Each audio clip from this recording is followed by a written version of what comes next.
Olá, pessoal! A nossa aula de hoje, então, vai ser uma continuação da última aula, onde eu apresentei para vocês, então, sobre massas molares de polímeros. Hoje eu vou trazer o exemplo de como fazer o cálculo para um sistema contendo polímeros, então, com diferentes tamanhos de cadeia. Eu gosto de começar essa aula fazendo uma pequena contextualização, tá? Para a gente facilitar o entendimento e a gente conseguir visualizar quais são as diferenças que a gente precisa pensar quando a gente está trabalhando com um sistema polimérico para calcular qual que é a massa molar média que ele vai apresentar. Então, se a gente está analisando um conjunto de números simples, né, como esses que eu apresento aqui, qual que é o valor médio deles? A gente vai fazer o somatório e vai dividir pelo número total de números que a gente está trabalhando. No caso ali vai ser 150 o somatório dividido por 5, que é o número total, e a média vai ser igual a 30. Super simples de fazer. Agora, o que a gente precisa fazer num sistema mais complexo? Como, por exemplo, esse que eu estou mostrando ali. São os mesmos valores do exemplo anterior, mas aqui eles se repetem inúmeras vezes. Como a gente faz para calcular essa média? Aqui é importante a gente lembrar que para calcular a média ponderada, a gente vai precisar considerar qual que é a fração numérica, né? Ou seja, o peso que cada um daqueles números que aparece vai contribuir para o cálculo da média dos valores que vão ser obtidos, certo? Para um sistema polimérico, acontece mais ou menos a mesma coisa. Tá? Eu vou mostrar para vocês a partir dos cálculos o que a gente precisa levar em consideração na hora de calcular a massa molar. Para isso a gente vai fazer, então, vou mostrar para vocês esse exercício e a partir dele explicar como é feito esse cálculo. Então a gente vai calcular a massa molar média numérica e vai calcular a massa molar ponderada média. A partir desses dois valores, a gente vai conseguir calcular o índice de polidispersão. Então, a gente determinando qual é o valor de massa molar do polímero, nos dá uma informação importante, porque a partir disso a gente vai saber qual que é a aplicação que esse polímero pode ser destinado. Tá? Muitas das propriedades que o polímero vai ter vai ser referente à massa molar média que ele vai apresentar. Tá? No exemplo que eu trago para vocês, então, é um polímero que apresenta 7 cadeias, tá? 7 cadeias de diferentes tamanhos, ou seja, que vão apresentar quantidades de meros na cadeia diferentes. Então, eu trouxe cadeias com 12, 13, 14, 15, 17, 18 e 20 unidades de repetição. Qual é a outra informação importante que a gente precisa ter para calcular a massa molar desse polímero? A gente tem que saber qual que é a massa molar referente ao mero do polímero que a gente está trabalhando. Nesse caso, ele vai apresentar uma massa de 28 gramas por mol. Ao saber qual que é a massa da unidade repetitiva, eu sei que polímero que a gente está trabalhando. Nesse caso, 28 vai se referir ao monômero do polietileno, que dá origem ao polietileno. Então, se a gente for calcular aqui qual que é a massa molar desse mero, né, tipo, da onde saiu aquele número 28, a gente vai ver que são referentes ao somatório dos átomos envolvidos nesse mero. Então, os 2 átomos de carbono, cada um com 12 unidades de massa atômica, mais 4 hidrogênios, cada um com 1 unidade de massa atômica. No somatório total, a gente vai ter uns 28 gramas. E aqui, então, um desenho representando esse sistema polimérico com essas 7 cadeias com tamanhos diferentes. Relembrando as fórmulas que eu mostrei na aula anterior, com relação ao cálculo da massa molar média, onde a gente vai ter aqui que é o somatório de NI vezes MI, que vai corresponder, então, qual é a massa total do sistema, então, representando aqui pela massa molar de cada cadeia, e aqui o número de cadeias presentes que a gente vai ter para cada uma daquelas unidades de repetição, e o N representando o número total de cadeias presentes, então, nesse sistema. Para a massa molar média ponderada, a gente pode visualizar esse cálculo através de duas formas diferentes. Eu vou apresentar para vocês as duas. A primeira eu vou apresentar mostrando que é o somatório da fração numérica vezes o valor da massa presente, da massa molar de cada cadeia. Tá? Lembrando que essa fração mássica aqui é o peso. É importante fazer o cálculo dela, porque ali a gente vai saber qual é o peso que cada cadeia está contribuindo, então, para aquele valor médio, que é o que nos traz, então, justamente esse valor de massa média ponderal. Então, quanto que cada cadeia está contribuindo para esse valor médio. E a gente pode utilizar essa fórmula também aqui, aonde a gente tem aqui que a massa, então, de cada cadeia, ela é elevada ao quadrado. Tá? Esse valor ao quadrado aqui é importante para nós depois, quando a gente for comparar os valores obtidos. A partir, então, desses resultados, a gente pode calcular o valor da polidispersão, que é a massa média ponderal sobre a massa numérica média. Então, vou começar mostrando para vocês esse cálculo da massa numérica média. Para isso, então, para nos facilitar o entendimento com relação a esse cálculo, eu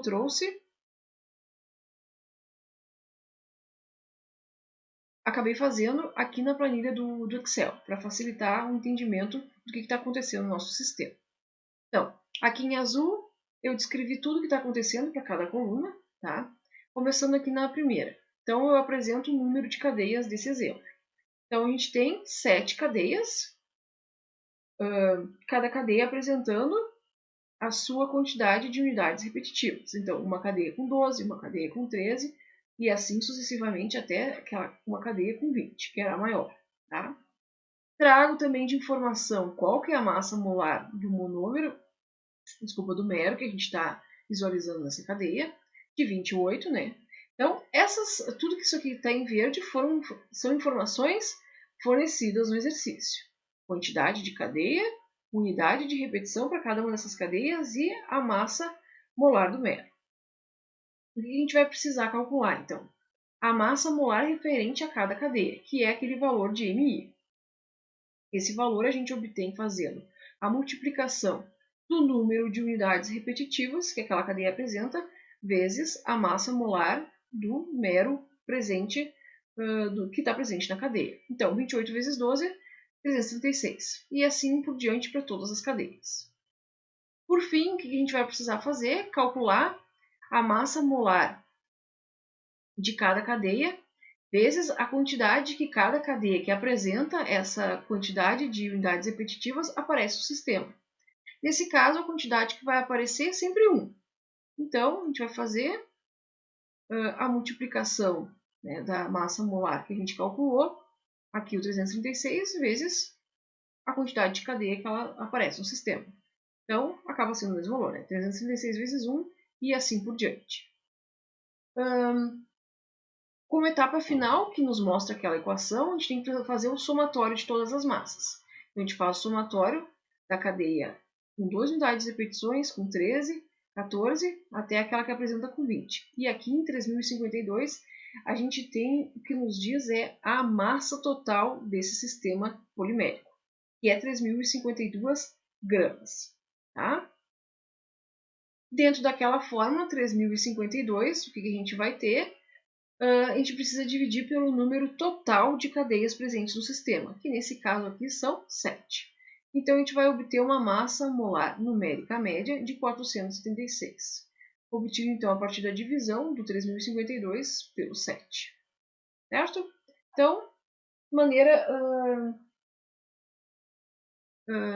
através da visualização aqui pela planilha do Excel, como esse cálculo pode ser feito.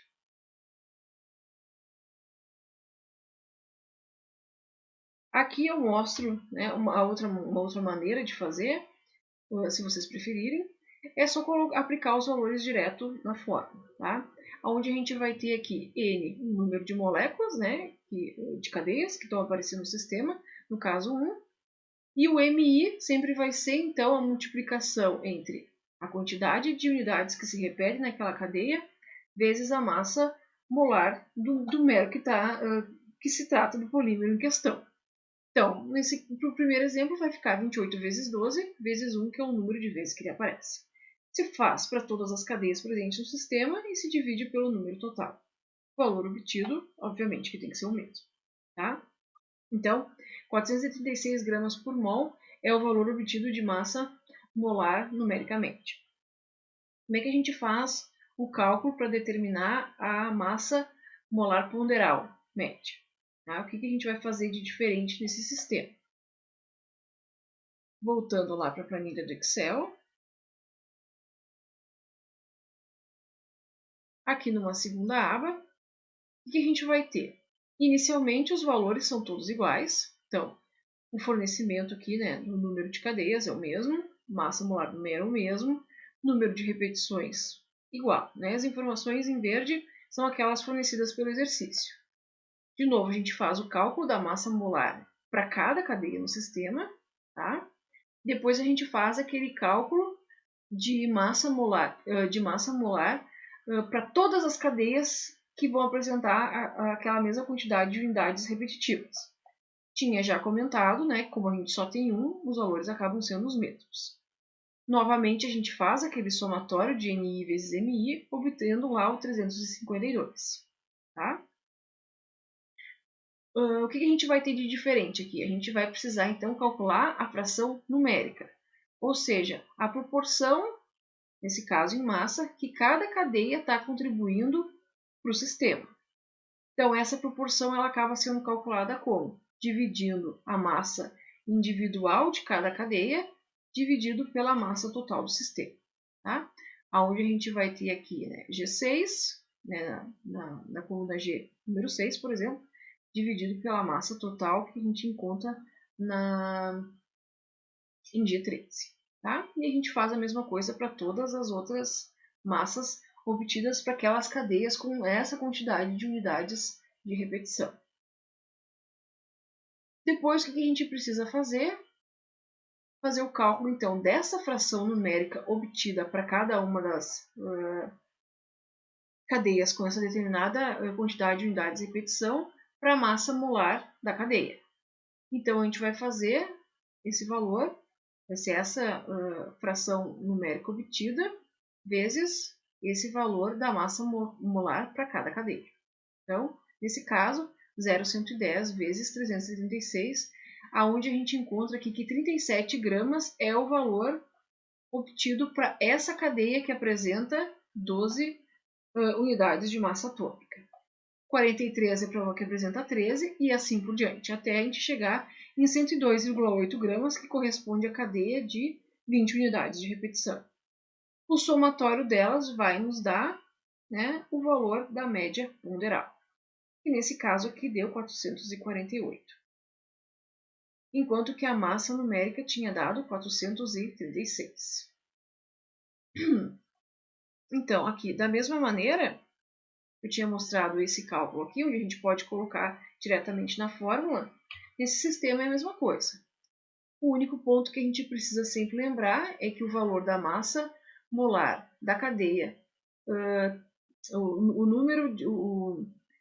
a massa molar do mero vezes a quantidade de vezes que ele se repete, ele precisa ser elevado ao quadrado. Então, a massa molar da cadeia, né, que a gente está considerando, ela é elevada ao quadrado. E o fato dela ser elevada ao quadrado faz com que a gente tenha essa diferença nos valores obtidos. A gente obteve 436 para massa molar média, enquanto que a gente obteve um valor um pouco maior para essa média ponderal.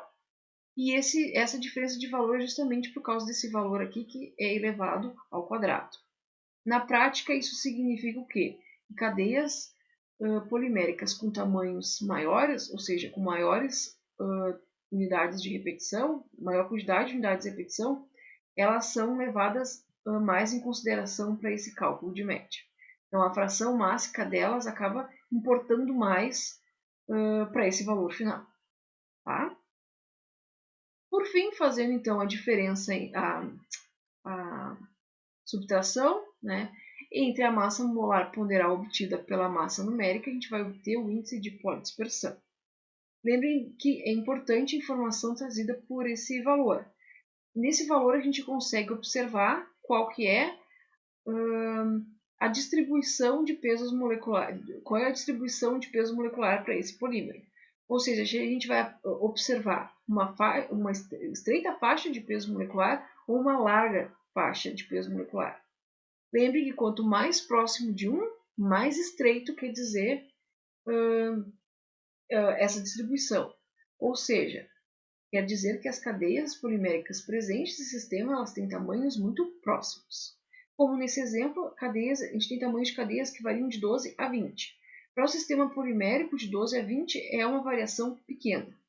Então, a gente vai ter uma distribuição estreita de peso molecular. Para a gente ter uma distribuição mais larga, a gente teria que ter o quê? Cadeias com variados tamanhos.